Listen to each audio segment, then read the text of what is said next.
hour that we've got together. So first of all, I'd like to offer you a very warm welcome to the second of our Consultancy Unplugged debates. The first one 2 weeks ago went very well. We had some very interesting contributions from our panelists, and equally some fantastic questions from the audience. So we hope that you'll do the same.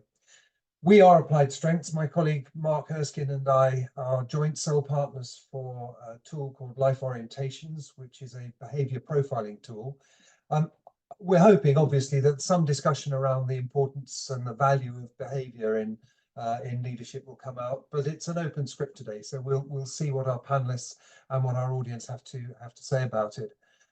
Many of our panelists, and I know many of our audience, recognizing their names, are familiar with the tool, so we'll see if some of that comes up. We'd like to thank Life Orientations. They've jointly sponsored this afternoon's event with us. It's part of a series. And what we're trying to do in this series of discussions is to encourage some debate about any of the changes which have taken place in how consultants interact with their clients, the advice they offer in the world that's changed quite significantly as a result of the pandemic. The rate of use of remote tools, Zoom, Teams, Mural, has accelerated. So I think we're much further forward than we would have been if we hadn't had lockdown. And then, of course, more recently than that, we've got a terrifically exciting debate about AI and how that might influence how we consult and how we offer advice to our clients when they can sit at home and turn on ChatGPT and say, here's my problem, how do I solve it? So hopefully some of that will come out today. Zoom webinar is already recording, so there will be a recording of today's event available shortly after we finish today. Sorry, am I going to put too much pressure on you? It will be available. It'll be available on our YouTube channel. So if you think you miss any of the debate and you want to go over it again, it'll be there. When it comes to the Q&A part of the afternoon, you'll be asked if you'd like to offer your question in person, and we can turn the camera on and put you on spotlight. But for the rest of it, everybody's anonymous. There are no cameras on the participants. We would like you to generate some questions as we go through. We're not going to have a Q&A with each speaker. What we'd like you to do is, if you hear anything that you'd like to clarify, if you've got an idea or a question, could you log it in the Zoom chat? And we'll be monitoring that. And then when the speakers have all had their say, we'll look at the questions that have been generated in the Zoom chat and have a debate. What happened last time was we had some contributions from the audience, but we also offered the opportunity to the panelists to come up with their own answers or observations on the questions. So it's really important, if you have a question, please log it in the Zoom chat. Okay, I think that's enough from me. I'd like to hand over to my colleague Mark Erskine, partner in Applied Strengths, who will introduce our speakers. Great, thank you very much, Bruce. So our question that we're going to debate this afternoon is about what style of leadership is applicable in today's world. I'm Mark Erskine. I've spent the last 13 years in the consulting business, looking after a variety of business sectors, primarily in the sales world, but more latterly a focus alongside Bruce as joint partners for life behavioural profiling, Life Orientations here in the UK. And I'm glad to say we've got Hanny's joined us today from Japan. So he's the global lead for life orientations. So welcome to Hanny. But what I'd like to do to start with is the format of today. We're going to introduce each of the speakers. We've asked them to do an opening statement to reflecting their views on the topic. And then we'll bring, after each of them have done those sessions, we'll bring people back into open debate and take your questions and everything else. So first of all, I would like to introduce our first speaker, which is Chris Battye. Chris and I have known each other for some time. Chris is an award-winning learning and development professional with over 20 years of experience. He's dedicated to enhancing business performance through impactful behavioural change programs and with a passion for fostering genuine enthusiasm for learning and development. Chris collaborates closely with senior stakeholders to address workforce challenges. His expertise spans work with leaders, executives, all the way down to graduates, nurturing their capabilities and enabling growth. Chris, welcome, and over to you. Mark, thank you. Thank you guys for letting me be part of the panel. And when I heard it was Jackie and Graham, I felt quite humble all of a sudden, to be on with some giants of the leadership world. What a question that is. What style of leadership is applicable in today's world? I'm gonna kind of start straight off, Mark, if I may, and say I don't think it would be fair to say there is any one style that is applicable. That's going to be my sort of opening gambit, if it were, and I think it's going to be going down the area of understanding. If you're a leader, that question of how should I lead? How should I lead? And actually, when you start to explore that question in more detail, it's actually how should I behave as a leader? How should I behave? And I'm hugely fascinated by this concept of behavior. And the idea of the impact of one person's behavior on another person.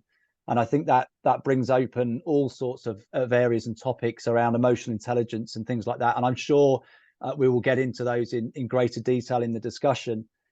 I think really when I think about the changes that have happened, you can talk about the pandemic, you can talk about remote working, hybrid, all of these different things, but actually the sociological issues that are going on in the planet these days are really exciting to watch. And I believe that culture is everything. When you think about it, culture trumps everything. And that is talking about values, it's talking about beliefs, it's talking about the ways in which people work, the ways in which people do things day in, day out.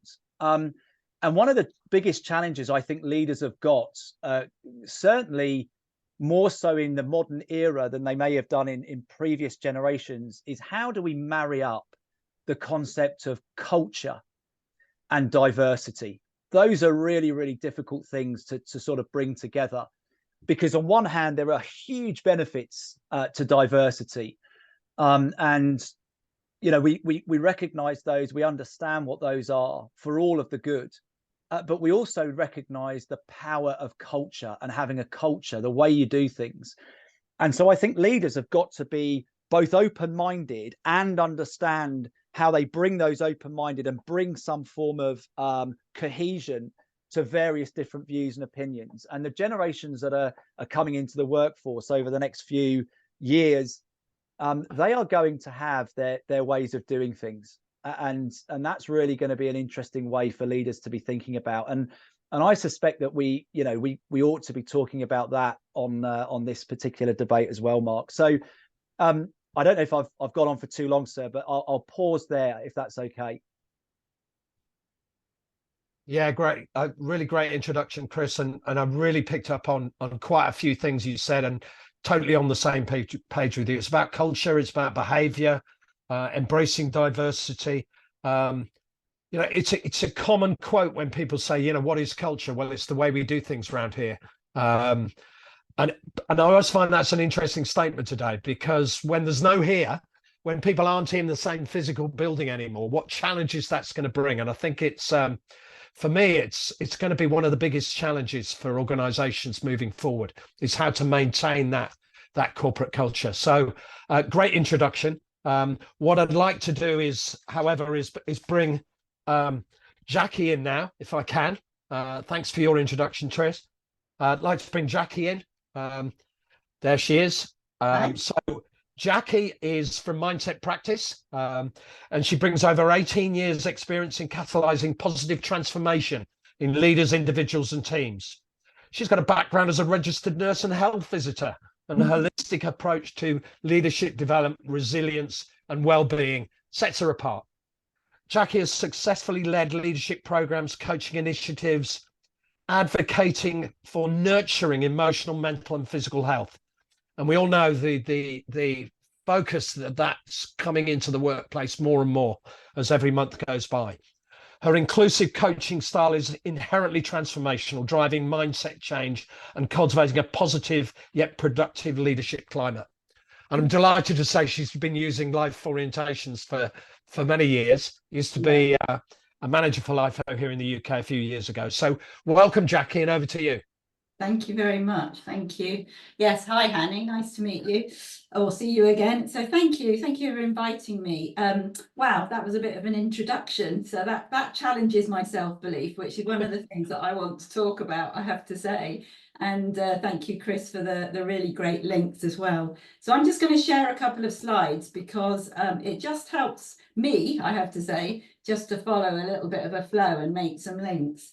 So that question, what style of leadership is applicable in today's world? So I've definitely gone down the route that Chris went of thinking about the fact that actually there are many styles around and many models that leaders can approach. But if it doesn't feel like you, then it's not going to be authentic and you're not going to really sustain the leadership style that you're looking at. So I think the thing that leaders need to do is very much get to know themselves.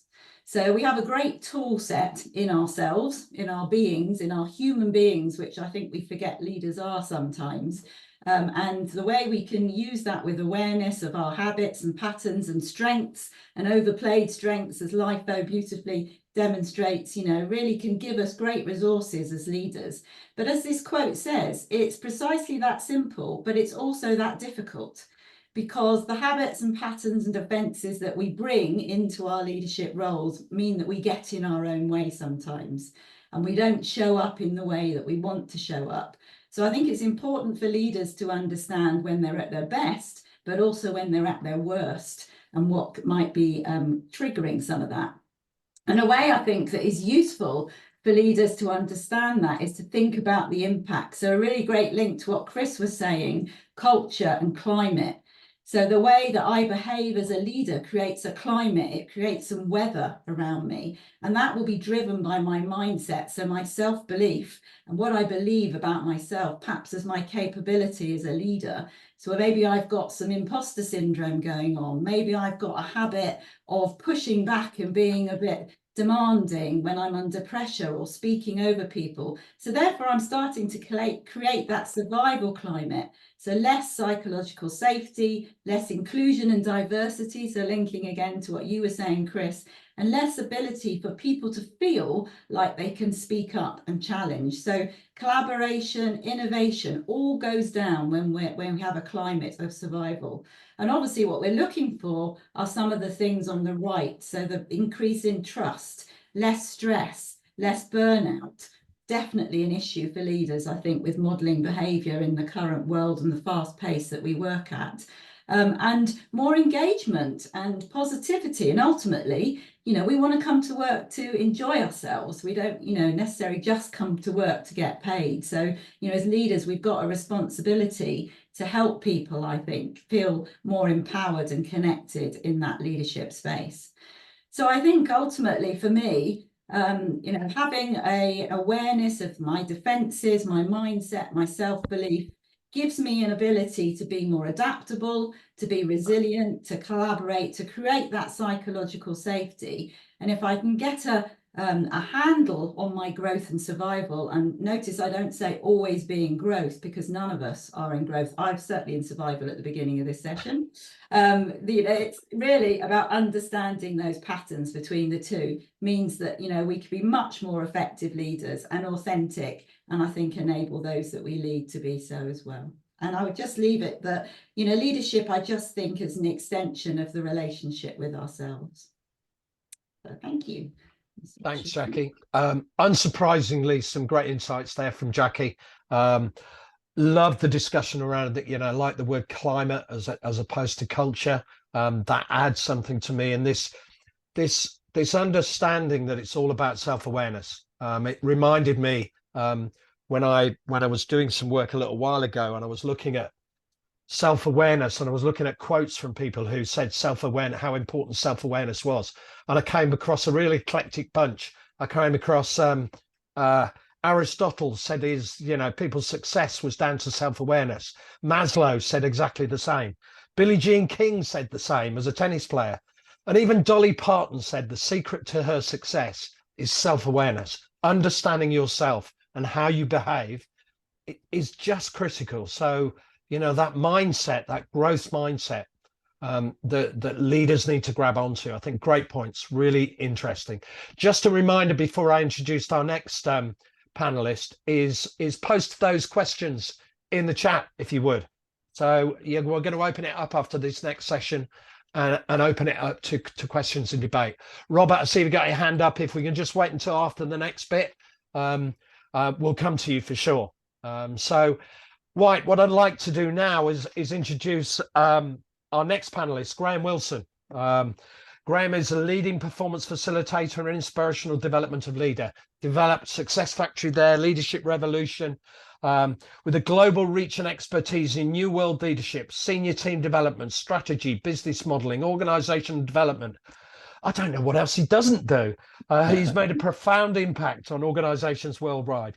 From his early days in the army to consulting top-level business people, Graham has been described as an igniter of human potential, a leadership wizard, and an inspirational storyteller. Well, you've got that to live up to now. So over to you. Great to have you here. Thank you, Mark. I suppose I should start with a story. I suppose so. If I go back to role models that I've certainly had as leaders, like my dad and my uncle, and various teachers I've had over the years, I guess that's a starting point for me. And I think as consultants and leaders, one of the things that we have to do really is understand the context in which we're working. And as a leader, it's really important. And if I think about the world we live in now, it's a lot different to certainly what I was educated for. If I think about how my dad led and how my uncle led, again, that's different to perhaps what will work in today's world. And as I was growing up, my hobby, by the way, is racing motor cars. And I got that from my dad and my uncle. My dad used to race bikes and my uncle used to race cars. And as a young boy, I used to grow up listening to them to learn their wisdom. And what was very interesting is they used to get together on a Sunday evening and talk about racing. And what was interesting about that, of course, was that a pattern materialized from their conversation. And the pattern was this, is that every time they lost a race was because they were going too fast. And that just didn't fit with me as a young boy, because I thought it was all about going fast. So what I learned from them, of course, is that you need to know when to go fast and you need to know when to slow down. And I think in today's world, certainly with a lot of leaders I'm working with, is they're just on this busy hamster wheel, and they're confusing being effective with being busy. And I think one of the things that when we stop and, if you like, do that self-reflection and link into what Chris and Jackie were saying around, who am I as a leader? If you start to slow down and start to think about that, it's really, really important, because as Chris said, the only thing we're really in control of is our behavior. The rest of it is about other people choosing whether they want to follow or not. So if I think about the context we're in a world that is so fast now, it's difficult to keep up with it. So in this world of volatility, uncertainty, complexity, and ambiguity, which you've all heard before, I'm sure, when you think about that context, then what is really important? So I think in the world we're in at the moment is we have to decode what we feel leadership is for us. And certainly one of the things I've done over the years is to try and take what I believe is going to be successful in the future and start to decode that and teach that to other leaders. And I think it does start with yourself. Once you understand the context you're operating with, you need to understand who you are. Now, of course, life orientations is a great tool to do that, to start to understand what your behavioral patterns are, what your preferences are, how you behave, what impact you have on other people. And once you know who you are, you can then work out what your true purpose is and why you do what you do and what your role is. And then finally, you can then start to work out what is it you should be doing as a leader to be successful. And then how do I operate in the context I'm in? So I think about some of the global clients we work with, what will work in the UK might not, example, work in Japan, or might not work over in America, for example. So I think today's world, in terms of style of leadership, as Chris and Jackie both led to, is that we have to sit down, slow down to speed up, and to really think about what do I need to do in terms of my behavior in order to get the outcomes they actually need. So one of the things that we've done to help leaders is to decode what we think leadership looks like. And we have 10 disciplines that we believe are really important, like how do I create a high performance environment where success is inevitable? How do I awaken possibility in people to deliver extraordinary results? How do I operate with boldness, simplicity, and speed? How do I inspire action? How do I create authenticity? I know Jackie talked a lot about that, and Chris did as well. How do I be true to myself? How do I build high performance teams? How do I unleash innovation, manage ambiguity and risk? how do I educate, coach, and develop people? And also, how do I actually deliver at pace? So these are all great questions that I'm sure we'll have a good debate to help people with. And for me, the key, I think, in today's world from a leadership point of view is to speed up by slowing down, start to think about what outcomes I need to achieve, start to think about the context I'm in, and then craft a solution to make that work.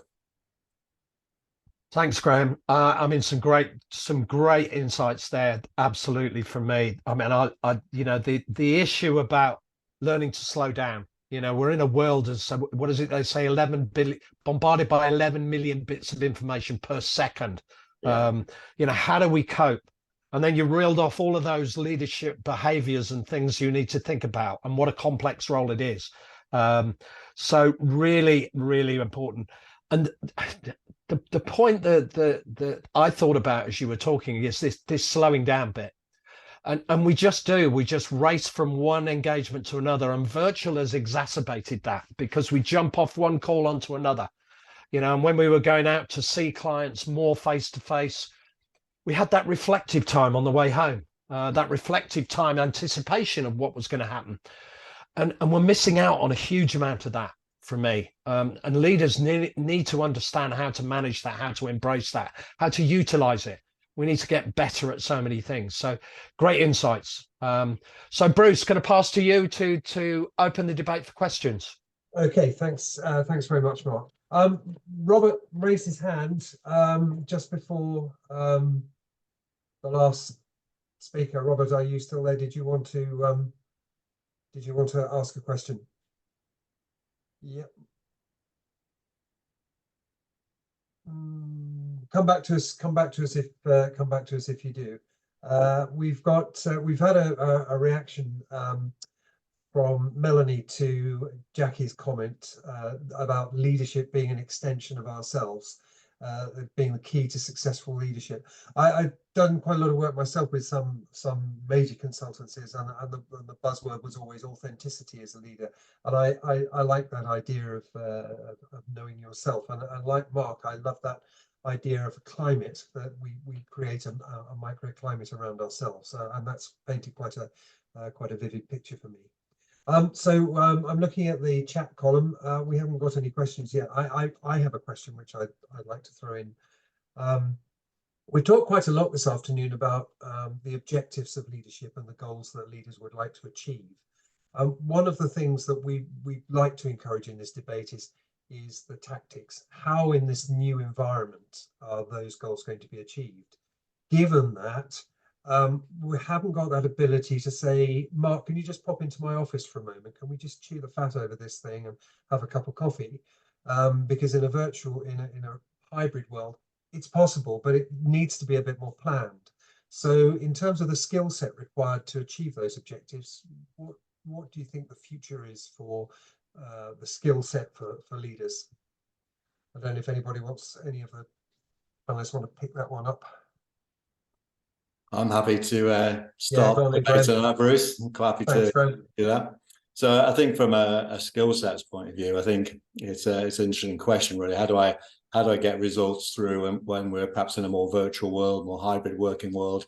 I'm not actually looking over people's shoulders anymore, not that we ever were, I guess. So for me, really, the skill set really is, it starts with leading self, but then it's really about how do I lead others? And that's really about how you build. For me, it's about how you build your team around you. So how do you get a team with the right skills and right capabilities to deliver the outcomes you want? And I think one of the things that leaders have never really been shown or taught how to do is how to really build and set up teams for success.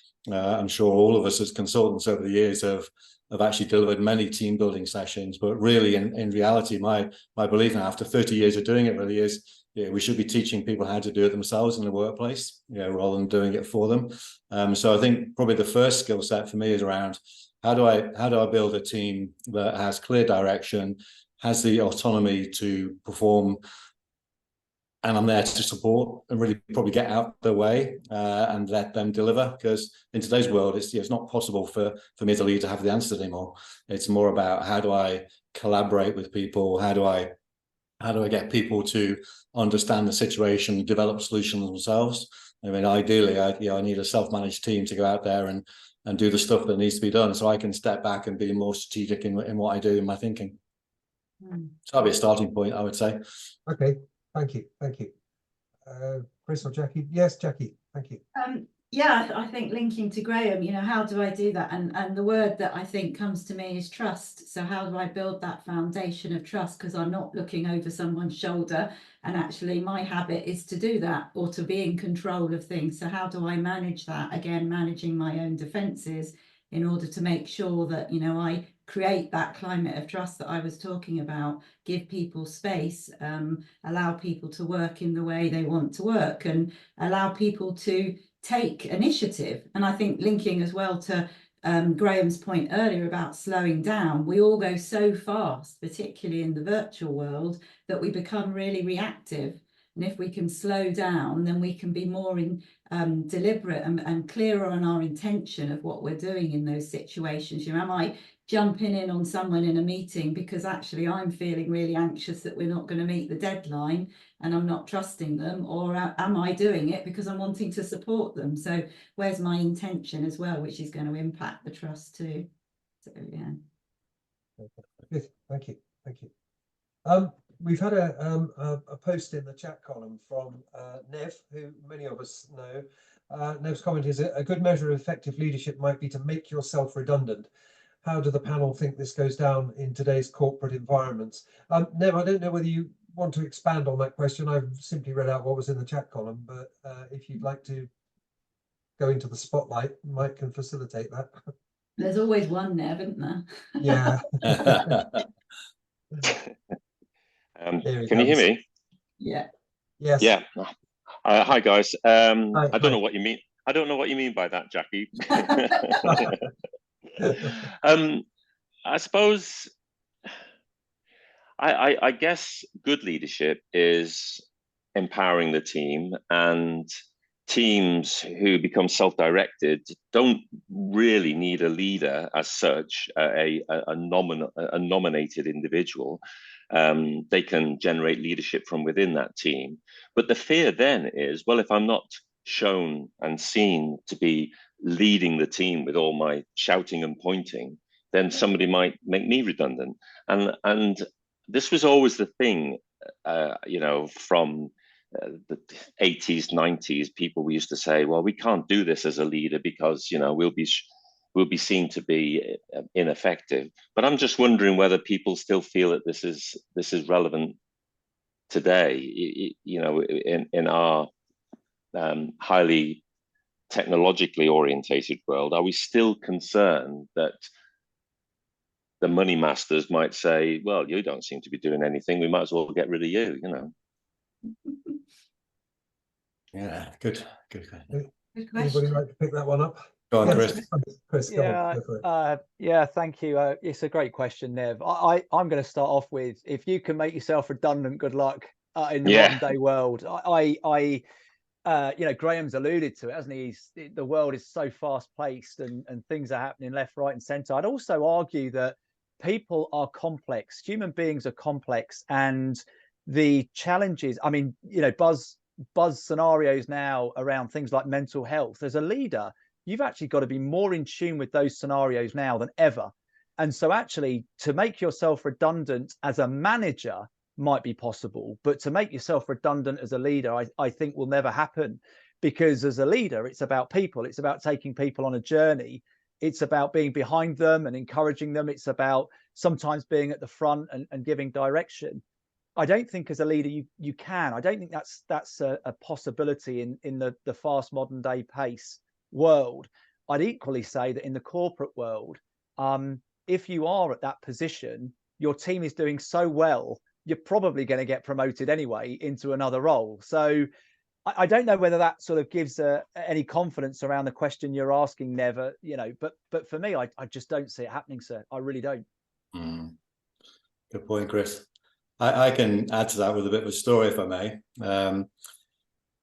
I got asked a while ago, you like this, Chris, it's a sales team that we got asked to work with. And the sales director said, Graham said, the sales team, they're rubbish. They're not selling enough. I need to get you to teach them how to sell more effectively. And I said, well, I don't really know the business. Can I go out with the salespeople? And I went out with them for quite a bit, and well, they're really good. They're really good at what they do.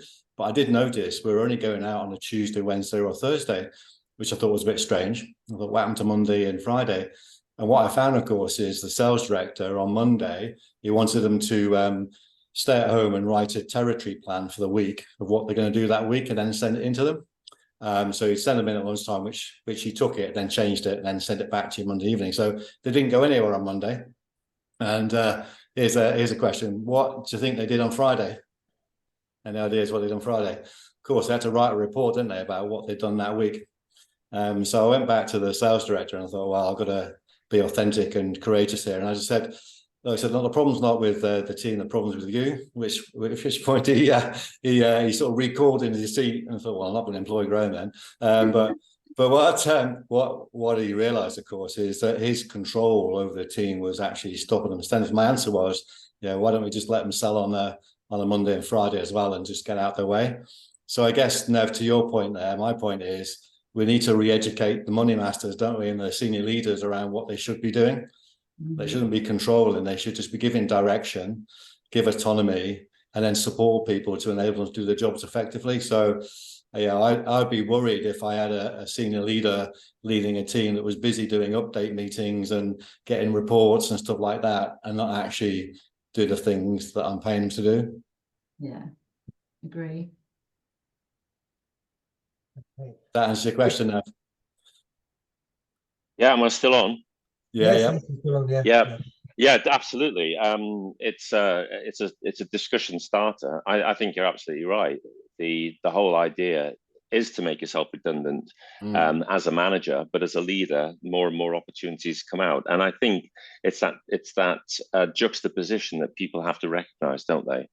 What are the things that are going to get me recognized as a successful employee? And what are the things that I'm going to have to do to generate success, or to allow my team to generate success, which they can own themselves? And it's separating yourself in a way. It takes on a couple of points that has already been mentioned about giving yourself space, giving yourself the time to think about the horizon, giving yourself the time to stand back a little bit. But you're absolutely right. You can make yourself redundant as a manager, but not as a leader. The problem is, as a lot of organizations measure the management element of it. Yeah. They don't tend to measure the leadership element of it, I think, anyway. But as something quite simple, I was just going to type. My typing is not as good as typing with two thumbs, unfortunately. And I might as well just say what I wanted to say was, as a management trainer, I often joke about people, particularly if they're mid to senior managers, and they're taking themselves quite seriously on a residential course. I often joke to say that we usually gather them together on a residential course to give their staff time to get the work done. Yeah. Yeah. It's when our results seems to improve when they're on course. Yeah. Yeah. Yeah. I think that is changing as well. I think with a new generation of people coming into business as well. They don't want to be overmanaged. They want to be empowered, don't they? They want to. Yeah. They want to. It was almost like I liken leadership to a bit like it's a bit like a sort of a communication process in terms of a transmit and receive. I think there's a lot of what I call old world leaders out there who are transmitting on the wrong frequency, and people just don't get it anymore, do they? They just don't understand what they're trying to do. So I think we need to re-educate and help them to unlearn around what the role of a leader is going forward in today's world, which is around empowerment, giving direction, giving autonomy, developing, coaching, mentoring. I think all young people these days seem to want a mentor, don't they? I think so. But I think it's really important that we help realize what does success look like. One of the reasons I do what I do is because I have a belief that most organizations are overmanaged and underled. Yes, totally. So our job as consultants is to try and change that, isn't it, really? Yeah, absolutely. Thank you all very much. Thanks for that question, Nev. That's generated a very good debate about that. And as you say, it's a start of a 10 rather than a conclusion. Poor old Peter's had his hand up for a long time, albeit virtually, and I think he deserves to have his patience rewarded. So, Peter, very good to see you. How are you? And the floor is yours. Oh, you're on mute.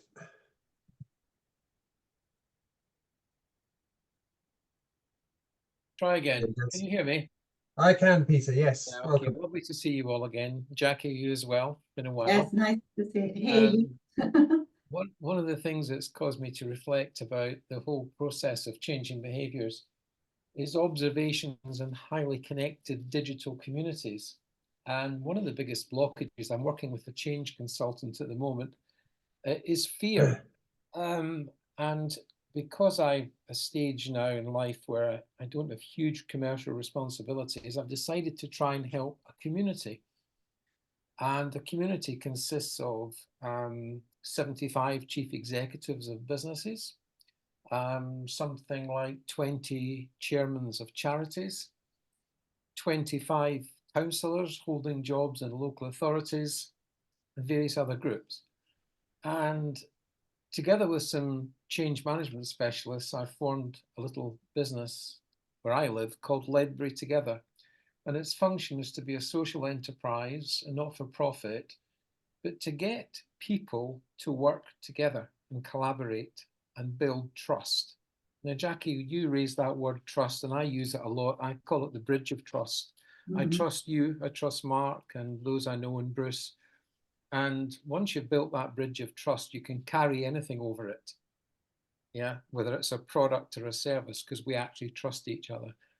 And together with my team, I'm puzzled as to why, where there is obvious benefit for getting the leaders of two organizations or more to work together, to collaborate, they fail to do so, the primary reason being fear of change. Their role may be diluted, because if I worked with X, then perhaps X might take over some of the work that I do. And that is an indication of a defensive characteristic or a power-focused characteristic, but it's not always the right one for a highly digitized social community. And my little experience of one community with a population of 10,000 people is that they could accelerate the benefit of social success, trade, inwards development, tourism, by working collaboratively. So I'm really curious as to whether any of you, with your great wisdom, have tackled this issue of change, where it's not so much a chief executive working with his board of directors, and I used to have a team of 70. It's rather working with potentially collaborative organizations alongside. How do you unlock, A, the willingness to change and remove the fear and give them a higher objective, which says, if for the benefit of a community, the four of us could work together and do something collaborative with good values and good culture, could we make that work? I'll take that one. Yeah, I was going to say, I've had a message. Jackie wants this one. Jackie, it's yours. So collaboration is something that I work a lot in with teams. And I think I want to connect it to, I noticed a comment in the chat from Melanie about, as leaders, we ask a lot from them, and leaders are feeling like, I need this skill and that skill, and I need to be able to do this, I need to be able to do that. And how do I fit that into my working day? And how do I make it real, in the way we're working, and connect it to, processes and everything else? And I think they can feel overwhelmed. But I think the key is to give people a language to explain their fear. So if you give people a language to understand that they're not feeling okay, and we all don't feel okay at some point, if we're honest, and that I don't feel okay about you because I feel threatened, you're going to get my territory, and we have a language to explore that, and we make it very practical and applied, it takes the pressure off, and people feel they can then have those conversations, and they can say, do you know what? Actually, that day wasn't the right way that I spoke, or I didn't really show up in the right way, or I didn't, think openly we could get on along and work together more effectively. So we ran a team event recently. We're working with a large client in the defence industry, and they run massive £1 billion projects over many months. And we recently ran a session with 32 people from that business plus the customer in the room, which was the MOD. Now, before we did it, people were going, "You're mad. that's not psychological safety. You can't do that." But it was the best thing we've ever done, because when we gave them the language, we gave them the space and the time, people realized that they all felt the same way. So, you know, the feelings and emotions that are going on underneath those tasks and behaviors that we're looking at, and the preferences in your world, you know, that are driving that behavior. If we understand that about each other, we're much more likely to be accepting and collaborate. So I think it's language, it's practicality, it's giving people space and time. So linking again, let's not try and do too much and give them too much. Let's give them simple things that work to make a difference. I think that would be my take on it. I think that's really helpful. Thank you. I'm going to put some time into thinking about defining fears, having a language of fears, and why you should reduce your fear. This became relevant in another subject, if I may move to a second question, but it's associated. I have a colleague who's lecturing on the subject of procurement directorship and training the next generation. And when you read all the information about AI from both Microsoft, Amazon Web Services, and Google, there are estimates saying that about 50 to 60% of jobs in procurement supply chains will be lost, because AI will force changes of behavior. And when that's targeted, so if you approached a procurement director within an NHS body and said, "We'd like you to change and use different approaches," and they're using AI to help them identify language modules to help identify the supply chains globally, jobs will be lost.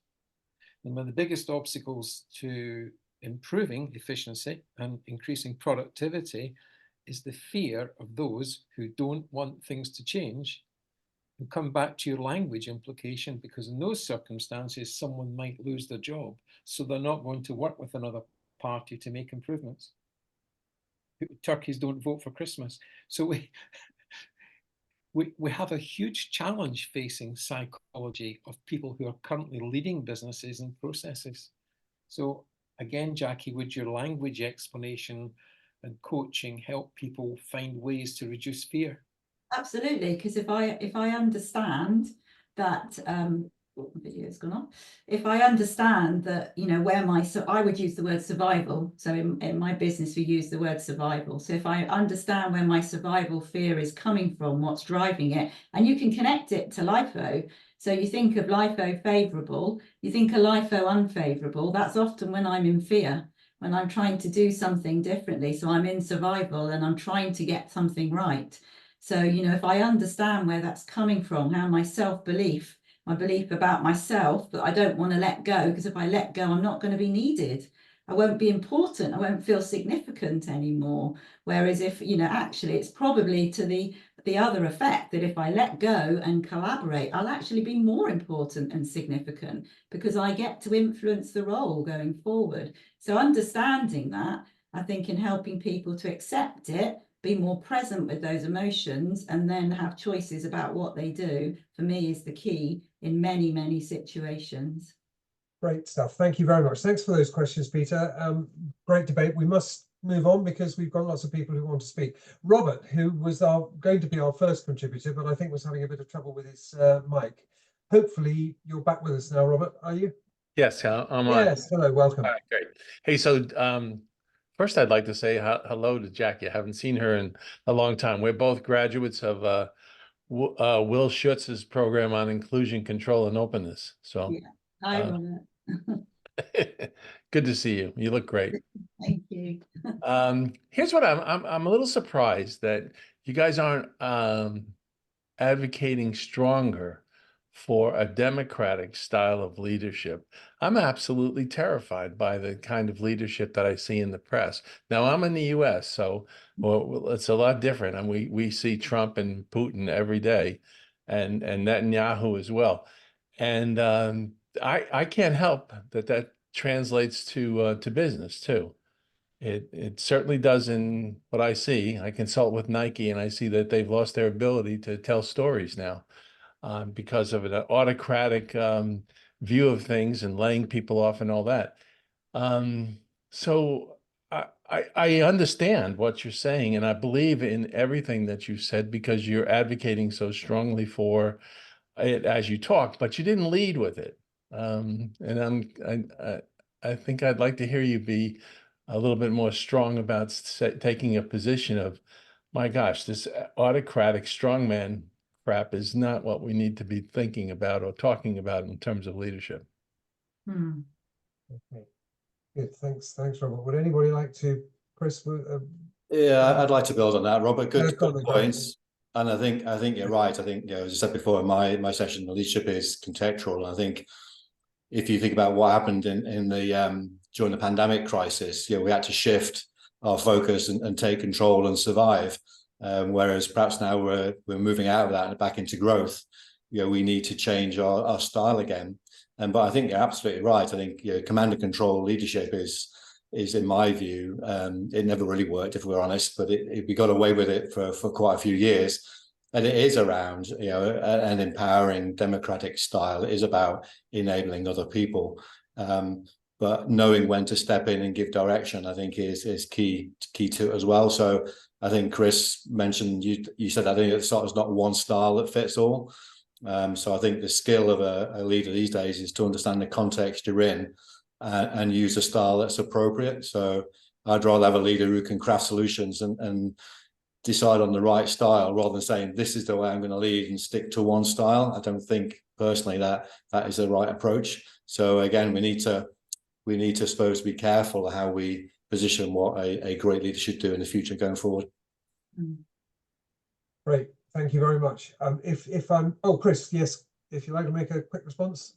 Yeah, I think it's a really helpful concept, isn't it, around democratic styles of leadership. I think there is, when you look at the autocratic versus democratic plane of leadership, that sort of spectrum, I would argue that the democratic version is the lesser of two evils, but actually both of them have significant challenges. My way or the highway, autocratic, auto, rule of one, demo, rule of the people. In democracy, there are challenges, aren't there? Because some people have had freedom of voice, they've voted and they don't get what they want. And they feel really quite passionate about what they voted for and they haven't got it. And so even that one sort of set of dimensions can be really quite a powerful moment in leadership. And I actually think sometimes it's about finding that third option. It's not autocratic, it's not democratic. It's what is that third option, which is creating the right environment of motivation that people want to go on that same journey and that right purpose. And clearly listening to people in an invitational way over instructional, telling them is going to be better. But it's a dichotomy and a dilemma, Robert, that many people have faced all the time. And one last final thing on that, I always find it funny when we go through behavior profiling and people come out as autocratic and they say to me, yeah, but what happens when the building's on fire? You just need to tell everyone to get out. And I say to them, how often is the building on fire? Actually, how often does that happen? Obviously, if you're a fireman, it happens a lot, but you get my point. It's a complex scenario when we just start to isolate these one styles of leadership and say that one's better than this one, etc., etc. Great stuff. Thanks very much, Chris. Moving swiftly on, we've got a little bit of time left. Melanie, a little while ago, Melanie left a comment in the chat about the difficulty of leaders being able to live up to the expectations in their role. Melanie, I don't know if you'd like to expand on that, rather than me trying to translate. Yes, thank you, Bruce. Hi, everyone. I think the question was pretty much answered through the discussion we had earlier. So I think I can pass on if there are still people who want to raise a question. And okay. I think we would repeat a lot of the things that are probably already been said. So thanks a lot. Thank you. Yeah. Thank you. But those of you who haven't picked it up, Melanie's comment in chat is well worth a read. It's an interesting point. Majid has made a couple of comments. Majid, would you like to, you've mentioned Daniel Goleman's leadership styles. Is there anything you'd like to add or ask the panel? Hello, can you hear me, guys? Yes, we can. I know. I think Chris and Graham and Jackie as well have answered my first one, and made some really good points on that. The second question is about just to glean something from your experience. I've worked with sort of CEOs in startup companies, founder CEOs, and they seemed to really have the motivation to see their organization successful. Other leadership outside of sort of that founder environment, I found that they felt once they understood all of these wonderful sort of leadership virtues that we're talking about, psychology of safety and all of these things, once they got it, it was like I get it now. And oh, I don't want to do that. That's not within my genius or my expertise, or that's not why I took this role. It's completely different to what I was thinking my role is. And so somebody else can do that. Sometimes they'll say, you do it. And say, so have you come across, that was my question, is have you come across that? How do you, is this a common phenomenon, or are leaders generally really interested and willing to take on board the kind of topics that you guys are talking about? Great, thanks. Jackie's hand shut up then. I think, Majid, nice to meet you. I think it depends how those messages are shared with them. So I think it's how that message comes from the leaders above, or the leaders, they're responding to. Because I think if it's, we are going to do this, and as leaders, you are going to carry out this behaviour or are going to do whatever, then of course I think they might find that rather daunting, and also too much. And I think there is a challenge as well for leaders and everybody in the busyness of the workplace. We're asking so much of people day to day, at any position, often to, be in the right frame of mindset, use the right behaviour, work at pace, deliver high performance, all those things. I think there is a huge amount of pressure, as well as all the distractions and things that come from the internal and external world to business too. So I think how that message is shared with leaders, because it's about getting people engaged again. So I go back to my climate, actually. How do you share about the climate you want to create? Is it being done for the right reason, or is it just to tick a box? So is it genuine? Guys, either Thank you. Thanks, Jackie.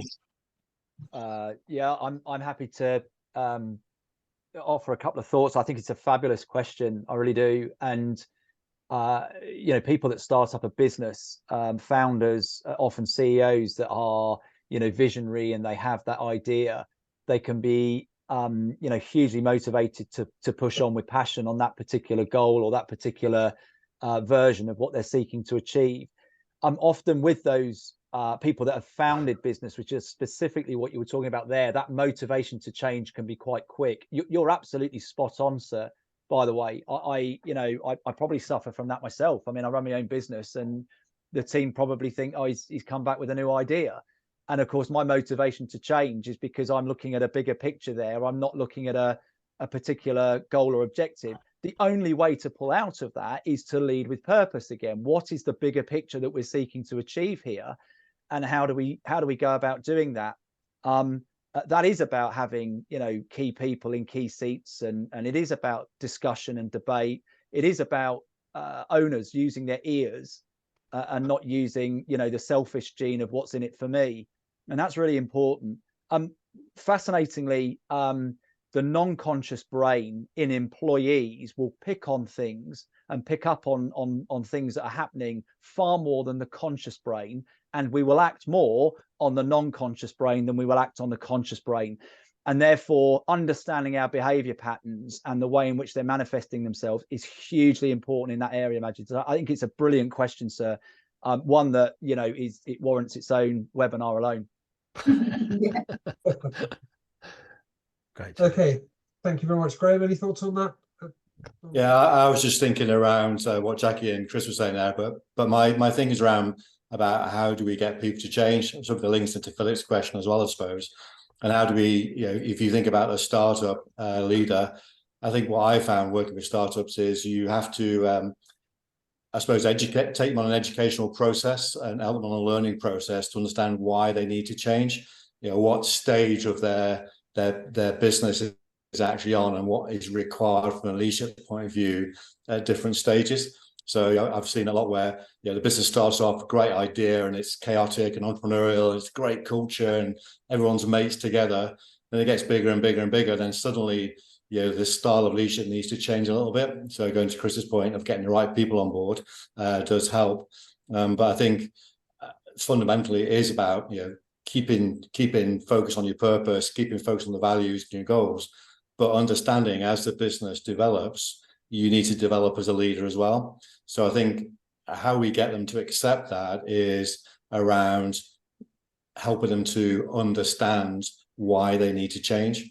That's my little bit on that, I would say. Okay, great. Thank you very much.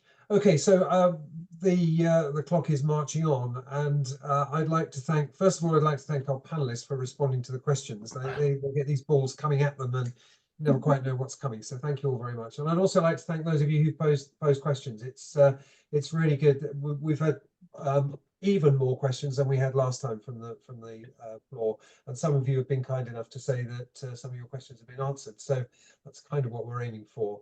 So thank everybody for their contribution to the Q&A. I think I don't know whether Mark's expecting me to, but I think I might hand back to Mark to start to wrap up. Back to you. Yeah. Thank you, Bruce. Yeah, really just a great thank you to everybody for attending the webinar, particularly to the panelists. I knew they'd be good, and they exceeded my expectations for sure, 100%. Great to see you all. Great to hear your contributions and everything else. Just moving on. Thank you, Mike. Before I do anything, so we got another one of these in a couple of weeks' time, which is centered around the sales world, obviously dear to my heart. Given my background, and we've got Chris back again, which I'm delighted to see. A big part of his business is looking at the sales world. We've got a guy called Chris James, who's an expert in the field, Kevin Haler, and myself as panelists next time round. It says live from Kyoto. That's because I'm in Kyoto. I'm at the Life Orientations Global Conference there. It'll be midnight in Japan when the webinar takes place. But we'd really like to see people there, about how the changes have impacted the world of selling and the world of sales. And love to see you there and your contributions if you can make it. So look out for our posts, our registration details, and everything else that goes with it. So I think, just a reminder to everybody that they can access the recording. Will be available to you on our Applied Strengths YouTube channel. Look it up. There's so much great debate and discussion that was lodged on there.